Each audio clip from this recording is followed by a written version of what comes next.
Welcome back to the channel. Don't forget to like, share, and subscribe.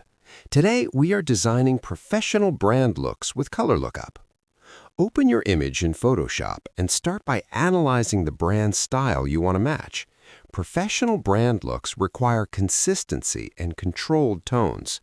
Add a Color Lookup adjustment layer and test LUTs that align with your brand color direction. Once selected, lower the opacity to maintain a clean finish. Add a Curves adjustment layer to refine contrast and ensure highlights and shadows look balanced. Use color balance to fine-tune tones so they match the brand's visual identity. Zoom in and check important elements like logos, products, or faces for accuracy. If needed, mask the Color Lookup layer so branding elements